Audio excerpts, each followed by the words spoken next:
What do I always say about being a Rutgers fan? It's never easy. Certainly the case on Saturday night at Virginia Tech, but Rutgers survives 26-23 victory against Virginia Tech to improve to 3-0 on the season. Plenty to digest here in this rapid reaction. Again, it's a rapid reaction. I'm just going to post this up right away. If there's any technical flaws, I'll get to it later tonight. And you know what? I'm shooting from the hip here. I got some stats in front of me. I got some adrenaline inside me. But the bottom line is Rutgers, they were able to do what they had to do. It wasn't pretty. There were plenty of mistakes on the field, on the sidelines with the coaches. But you know what? To do that and to go in and win a non-conference road game against an ACC opponent, a former Big East opponent that used to ring your number out every fall, it's still extremely satisfying. And I really do think that there's some lessons to be learned in this game that will help this team down the road. And as we always say, it's better to do that in a win than a loss. So let's get to it. Obviously, Rutgers, very good start. Did what good teams do, especially on the road. 2 big mistakes from Virginia Tech in that first quarter. They took advantage right away.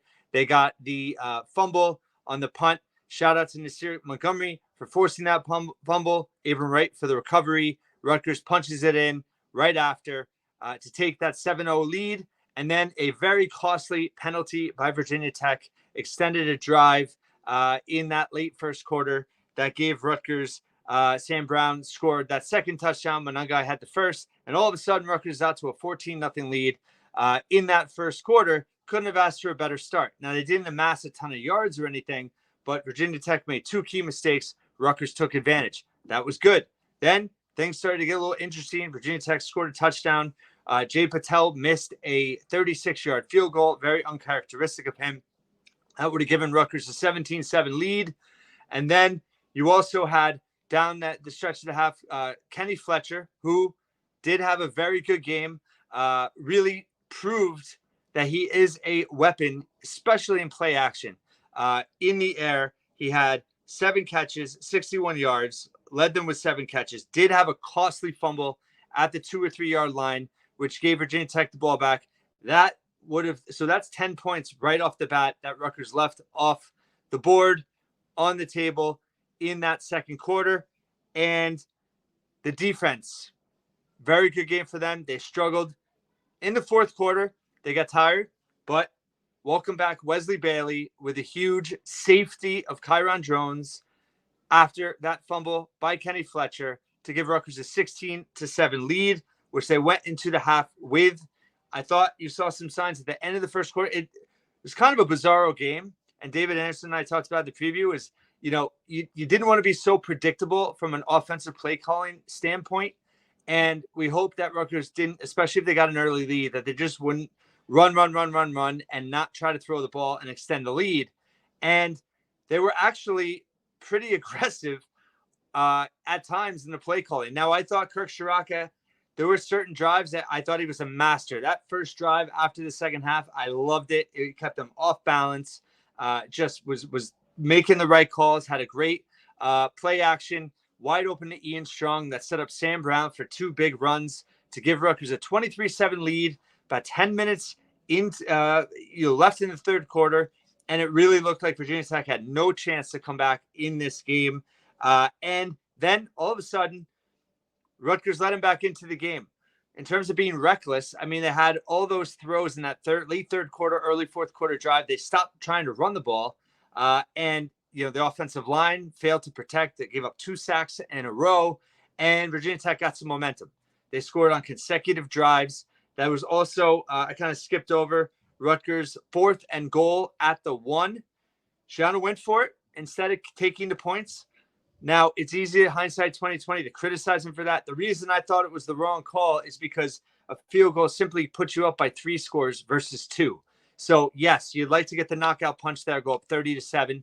But a field goal puts you up 26-7, 19 points. That's 3 scores. They failed to get in on 4th and 1. I think Athan misread the play.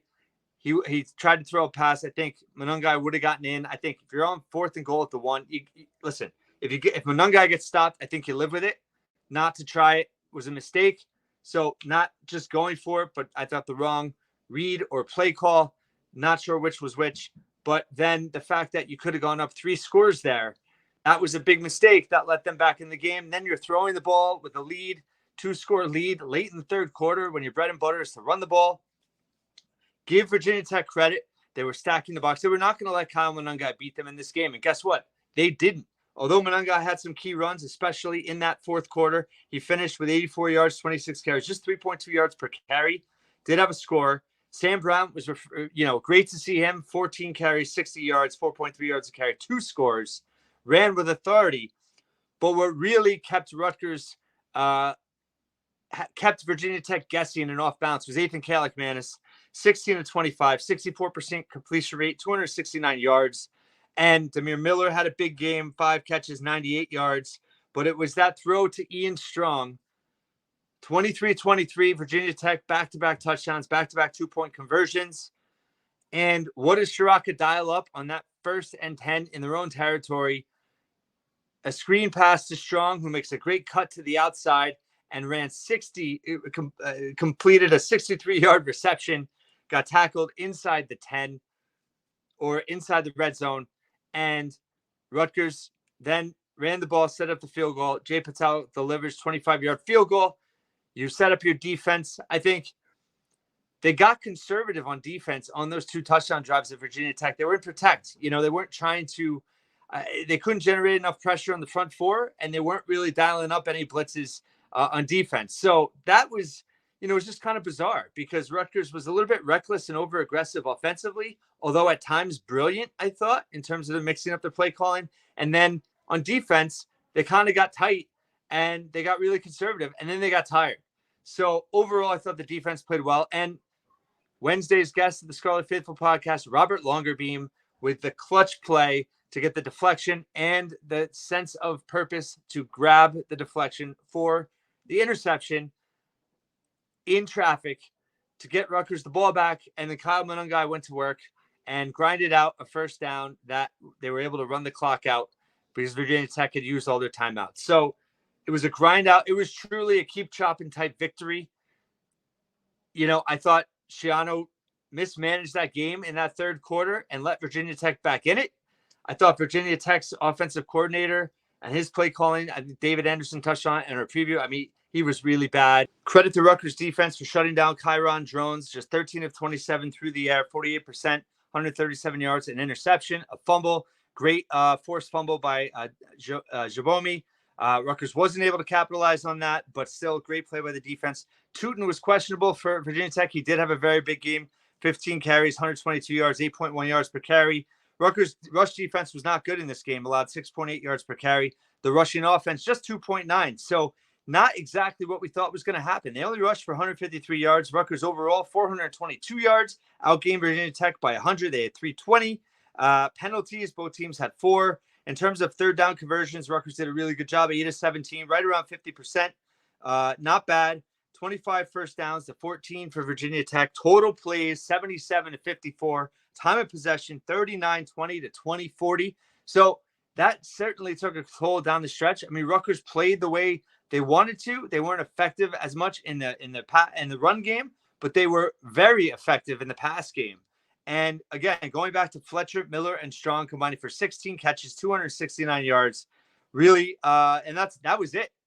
And Kaliakmanis was just efficient, and he made some good decisions. He really saved this game because they could not afford a mistake by him tonight, and he didn't. And now Athan Kaliakmanis, should be said, in his career, has now led teams to road wins at Wisconsin, at Iowa, at Nebraska, and now at Virginia Tech with Rutgers. So listen, this was a character-building win. This was not a pretty win. This was a frustrating win based on the way Rutgers had this more or less in hand. But at the end of the day, with all we've been through with this program and with the expectations of the season, they got to win. They got it.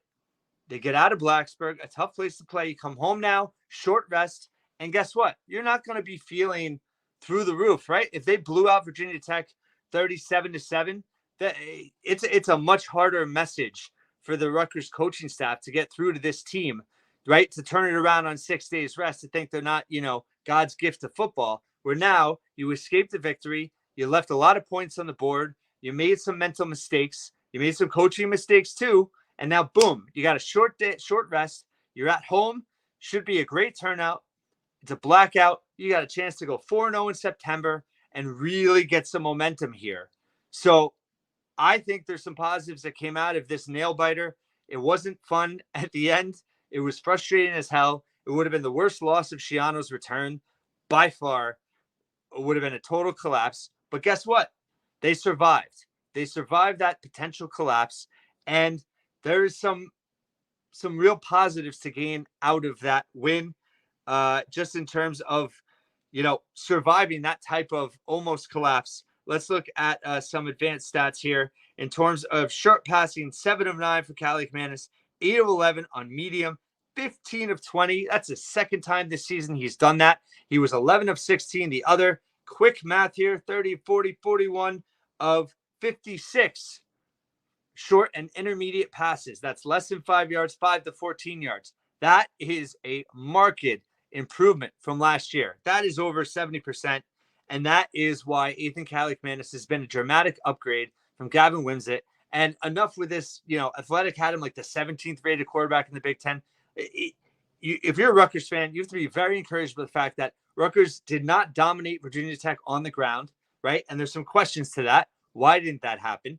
But Kaliakmanis really came through for this team on the road, and that is a huge thing. Was 1 of 5 on deep balls. A lot to work from there. But in terms of power rushing, they were 6 of 8, 75%. And in terms of overall, let's see, passing downs, kind of just that's not that important. Big plays, Rutgers had 12. Virginia Tech had 9. Overall, in terms of total yards on first down, 270 yards on first down, average gain 7.5 yards for Rutgers. That is real efficiency there, and that was big. And a lot of that was that 63-yard pass to Ian Strong. But it was great to see Ian Strong have the game he did. It was great that, listen, Kenny Flesher will bounce back from that fumble. I mean, this team should have won by easily should have won by 2 scores, if not more. But there's a lot you could take away from that. So a lot of teams have suffered bad losses. Look at, Syracuse losing at home to Stanford last night. Look at Nebraska blowing it to Illinois last night. This is a game that Rutgers almost blew, but they didn't. And with all this program has been through, now you got a chance to go home and go to 4-0 in September. So I think you got to be happy with that. And again, you can't expect this team to be perfect. It was encouraging. The defense, full strength in terms of Powell. He looked pretty good. Let's see if I can get some stats up here on the defense in terms of, so Longerbeam had 7 tackles, 4 solo. The interception, tackle for a loss, was the guest of the Scarlet Faithful podcast on Wednesday, if I didn't mention it already. So that's a good luck charm right there. And then you had Flip Dixon had 4 tackles. Jabome had 4 with that QB hit, had a forced fumble. In terms of Powell, he had 3 tackles, 1 tackle for loss. But his experience in that last drive was critical for this team. Bo Mascow had a couple big plays. Wesley Bailey had that safety, obviously. He also had 2 QB hits. Overall, this team, they didn't have, just the 1 sack was for Bailey and the safety. But overall, they had 5 hits. Not enough overall pressure from that front 4. But overall, the defense, I thought, was solid. Special teams, a little bit shaky. Again, let's see, what did Anderson do? He had 4 punts, 47.8 yards. He had 2 of 50-yard plus, 1 inside the 20. Pretty solid game for him. Patel, again, I don't understand that 53-yard field goal. It was almost like David Anderson said to me in a text, Sean was trying to make up for not going it on 4th and goal. But, I guess if you want to say one thing, Shiano showed confidence in Patel. He showed confidence in the defense. He showed confidence in the offense. And those, again, are positives for this team to build on for the rest of the season. They did not just kind of get up in a fetal position and almost lose this game. They almost lost it in a different way. But I actually think that it's more encouraging the way they almost lost it. Bottom line, Rutgers 3-0. They host Washington on Friday night at SHI Stadium, blackout. Chance to go 4-0 September. Plenty more to digest and break down. I'll have some highlights later. I'll have the press conference later. Haven't seen what Shiano says yet. But thank you so much for listening and watching once again here at the Scarlet Faithful podcast.